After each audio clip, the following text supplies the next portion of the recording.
s'est donné sur la question des réflexes pour aborder maintenant celui de la régulation de la circulation des vaisseaux du cœur et donc de la situation de la circulation coronaire. Alors pour bien comprendre ce chapitre, on va commencer, si le cœur nous en dit, les flemmes.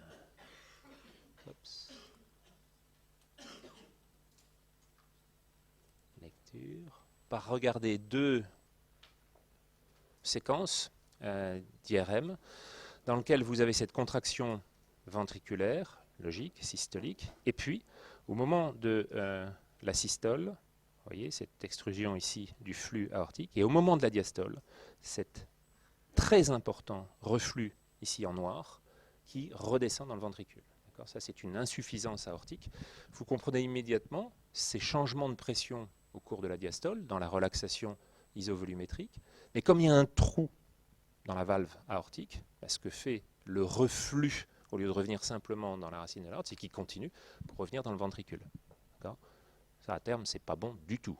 Vous avez une surcharge de volume, parce qu'à chaque diastole, vous avez non seulement le flux qui rentre depuis l'oreillette par la mitrale, mais en plus, vous avez un flux qui retombe de l'aorte, donc une surcharge volémique.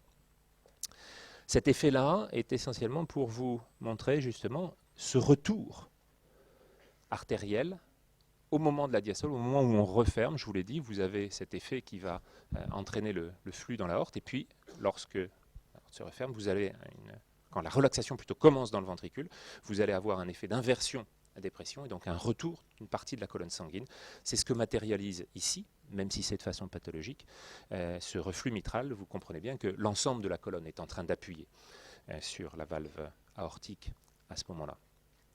Si on regarde sur un autre champ, on a probablement ici une autre vision, un autre angle, dans lequel vous avez, et là vous avez de façon très intéressante, l'oreillette gauche, la valve mitrale. Donc celle-là remplit bien, et en même temps qu'elle remplit le ventricule gauche, vous avez ce reflux à nouveau parfaitement central ici dans les queues aortiques qui vous ramène toute la colonne sanguine en diastole. À nouveau, vous comprenez bien la surcharge volémique qu'il va avoir, puisqu'il aura quasiment deux flux, deux entrées à gérer. Et pourquoi on comprend ça? Simplement pour aller regarder ce que sont les séquences qui, du ventricule jusqu'à la circulation coronaire, vont vous donner d'abord, donc dans la systole, ce flux antérograde qui va jusqu'à la partie distale de l'aorte.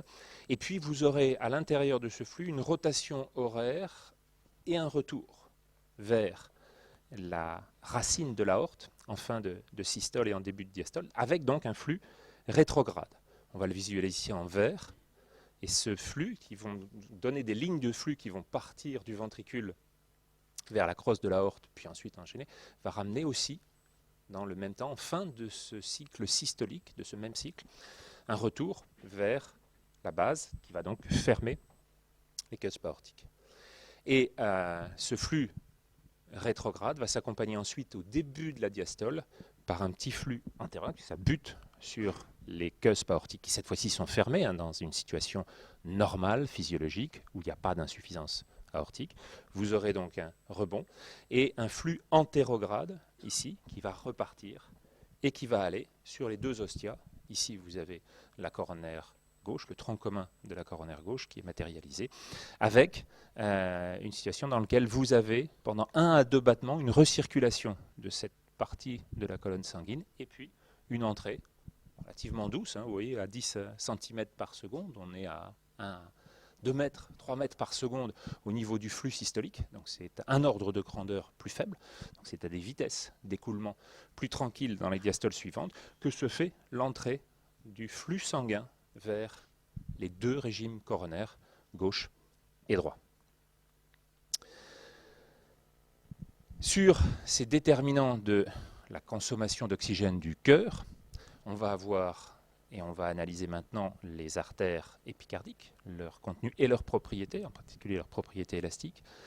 On regardera la microcirculation transmurale et puis on regardera 3 types de de régulation, 4 même, celui de la variation de pression et à quoi ça réagit pendant le cycle cardiaque. Hein. Il y a une constitution, une augmentation de pression majeure par la propriété musculaire elle-même, comment ça agit sur les vaisseaux.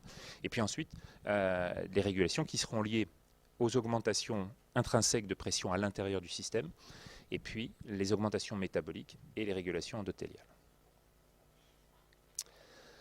Le but donc étant de s'adapter aux besoins du myocarde de façon à résoudre 3 demandes principales, celle du métabolisme basal, il faut que les cellules vivent, maintiennent leur gradient, soient capables de réagir aux dépolarisations, soient capables d'aller chercher leurs réserves calciques et de les libérer dans les signaux. Tout cela est coûteux. La contraction elle-même, hein, celle de la myosine, dont vous avez vu que c'est aussi une ATPase et qu'elle est coûteuse dans ce temps-là, et puis la relaxation, tous les effets lusitropes qui vont jouer sur ce temps de relaxation, dont la CERCA, calcium ATPase du réticulum sarcoplasmique, est l'un des consommateurs principaux. Sur tous ces éléments-là, vous aurez la nécessité d'un apport d'énergie, d'oxygène. Ça fonctionnera principalement sur un métabolisme oxydatif, évidemment, hein, et celui-là, c'est par la bêta-oxydation des acides gras. Ça reste un des éléments principaux. Mais de temps en temps, et en particulier dans les situations d'ischémie, un cœur qui n'est pas encore mort, pas encore totalement nécrosé, peut fonctionner sur le métabolisme glucidique que vous avez vu juste avant. Et en particulier, ce sera un des moyens de révéler cette viabilité myocardique lorsqu'on est dans des situations où une diminution de débit coronaire est très ancien, où une occlusion a été récupérée par des petites collatérales, donc on ne sait pas trop si ce qui reste en place est encore vivant, s'il faut le sauver, s'il faut globalement aller lui mettre un pontage pour redonner une vascularisation normale à ce tissu, et bien l'un des moyens, c'est de regarder justement s'il est capable de fonctionner encore sur le glucose, et c'est une tomographie par émission de positons qui vous permet de le faire et de mesurer l'activité métabolique de ce cœur lorsqu'on est en situation d'hibernation ou de sidération. Vous verrez ça plus tard. C'est des effets particuliers, des changements de métabolisme, mais qui restent associés à des cellules vivantes. Hein. Et l'important, après en particulier des occlusions, donc des infarctus, est de savoir quelle est la zone morte et quelle est la zone encore récupérable. Plus vous en récupérez, et meilleur est le pronostic au décours pour votre patient. Donc bêta-oxydation des acides gras, principale source en physiologie, et avec une consommation d'oxygène, on l'a vu, qui est 30 fois supérieure, 20-30 fois supérieure à celle de la moyenne de l'organisme, aux alentours de 100 ml par kilo par minute. Et ça sert pour les 2/3 quasiment, 60%, ça sert essentiellement au développement de la tension systolique. Et à quel moment on développe la tension systolique ? Dans quelle phase ? Dans le cycle de remplissage, compression, éjection, relaxation? Non. C'est dans la phase de montée. Donc c'est dans la phase isovolumétrique. C'est dans la phase sur laquelle vous aurez l'élévation pour aller jusqu'au niveau maximal, c'est-à-dire jusqu'au niveau de la post-charge. C'est dans cette phase-là que vous consommez le plus d'oxygène. Et pourtant, il ne se passe rien. Sur le plan mécanique, il n'y a pas d'éjection, il n'y a pas de raccourcissement. Cet effet de mise en tension, vous le voyez, est un des effets qui est l'un des plus coûteux en termes énergétiques et en termes de consommation d'oxygène. Et ensuite, l'éjection, c'est-à-dire le raccourcissement, lui, puisque vous êtes en phase isotonique, vous avez réussi à connecter toutes vos, finalement, actines et vos myosines, et puis à partir de là, vous allez vous jouer sur la restitution de tension, en particulier par les fibres, comment on pourrait les qualifier, les molécules élastiques du sarcomère. C'est-à-dire que vous avez une molécule particulière qu'on n'a pas eu le temps de voir, qui s'appelle la titine, qui maintient la myosine au strizède et qui va avoir cet effet, l'élément élastique et l'élément contractile qu'on a vu dans la post-charge, qui va avoir cet effet propre ici de restitution. Et c'est pour ça que cet élément de raccourcissement est finalement moins coûteux que la partie de mise en tension isométrique. Et puis le métabolisme basal, lui, à peu près pareil, aux alentours de 20%. D'accord ? Donc pensez-y, c'est ce moment dans lequel le cœur commence à se contracter, qui va être le plus coûteux, même si dans cette phase-là, il n'y a pas d'éjection, parce qu'une fois de plus, on n'est toujours pas à générer une tension suffisante pour dépasser la pression systolique. Et une fois qu'on l'a dépassée, la pression artérielle, et bien à ce moment-là, vous aurez cet effet de compression, cet effet de raccourcissement et un effet de torsion du ventricule, qui va toujours avoir cet effet de bascule de plus de 60 degrés de ces fibres sur l'ensemble de l'axe vertical.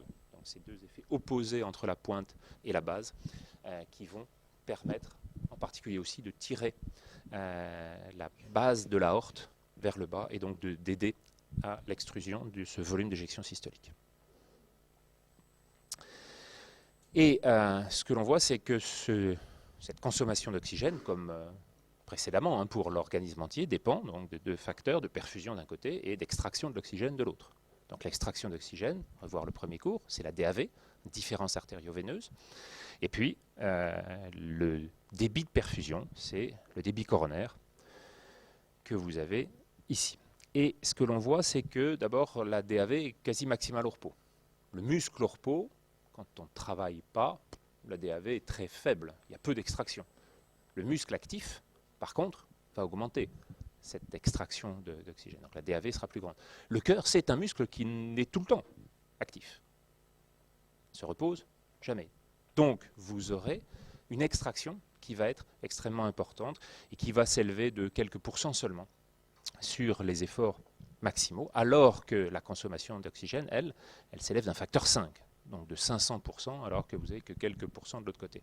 Pourquoi est-ce que c'est 100 fois plus important? Parce que ça dépend de quels paramètres. Si ça ne dépend pas de la DAV, ça dépend du débit coronaire. Donc c'est celui-là qui va être le plus important dans ces adaptations, et dans lequel on va voir ce débit de perfusion, de finalement 1 litre par kilo par minute, 1 millilitre par gramme par minute, se développer quasiment de façon linéaire entre la consommation d'oxygène ici et le flux de perfusion coronaire. Quand on diminue, quand on est là au repos, quand on diminue les valeurs de perfusion, vous aurez une consommation d'oxygène qui dépend directement de cette diminution du débit coronaire. Et vous voyez donc sur une expérimentation chez l'animal, on a cette relation linéaire.